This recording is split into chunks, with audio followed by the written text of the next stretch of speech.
নমস্কার বন্ধুরা, আমি স্মিতা। আমার রান্নাঘর বেঙ্গলি রেসিপি হবে তোমাদের সবাইকে জানাই স্বাগত।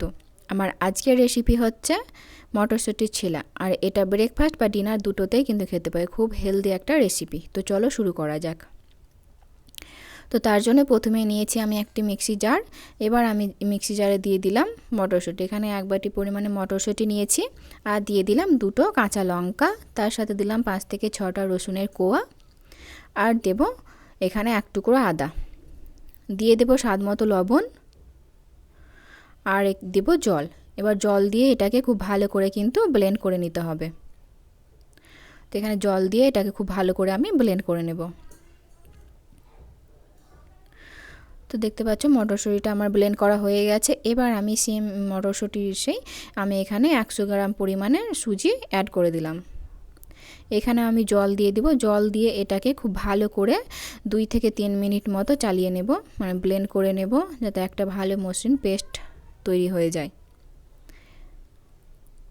তো এটাকে খুব ভালো করে কিন্তু পেস্ট করা হয়ে গেছে। তো খুব ভালো করে পেস্ট করা হয়ে গেছে, দেখতেই পাচ্ছ। এবার এটা আমি একটা মিক্সিং বোলে নিয়ে নেব। তো আমি একটা মিক্সিং বোলে কিন্তু নিয়ে নিলাম মটরশুঁটি আর সুজির যে ব্যাটারটা আমি করেছিলাম সেটা এখানে নিলাম। এবার আমি দিয়ে দিলাম এখানে কুচি করে কাটা পেঁয়াজ, তার সাথে দিয়ে দিলাম ধনেপাতা কুচি, আর দিয়ে দিলাম এখানে সামান্য পরিমাণে গরম মশলার গুঁড়ো, সামান্য পরিমাণে লঙ্কার গুঁড়ো। যেহেতু আমার কাঁচা লঙ্কা দেওয়া আছে তাই একদমই অল্প দিলাম। আর এখানে দিলাম 1/2 চামচ মতো জিরে গুঁড়ো, 1/2 চামচ ধনে গুঁড়ো। এবার এটাকে খুব ভালো করে কিন্তু মিশিয়ে নিতে হবে।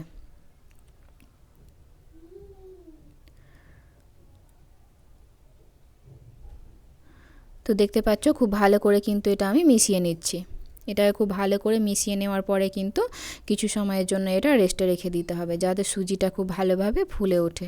তো এটা আমি 10 মিনিটের জন্য রেস্টে রেখে দিলাম। 10 মিনিট পরে ফিরে আসছি। তো দেখতে পাচ্ছ তো আমার সুজিটা কিন্তু একটু ফুলে অনেকটাই হয়ে গেছিলো। তো সেই কারণে আমার মিক্সিং বোলটা যেহেতু ছোট, তো আমি একটা অন্য মিক্সিং বোলে নিয়ে নিয়েছি। এবার এখানে আমি কিন্তু ওই মিক্সি জারটা ধুয়ে কিন্তু অল্প জল দিয়ে দিলাম।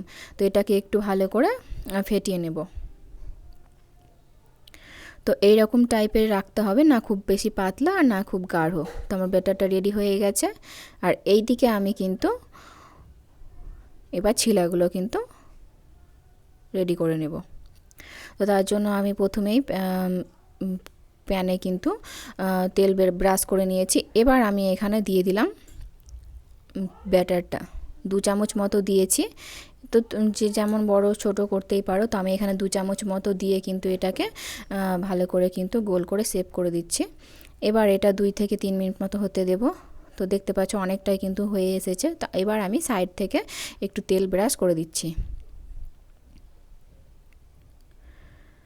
তো সাইড থেকে তেল ব্রাশ করার পরে এটা আমি কিন্তু উল্টে দেব। তো এইভাবেই কিন্তু সবগুলোই কিন্তু আমি ছিলা রেডি করে নেব।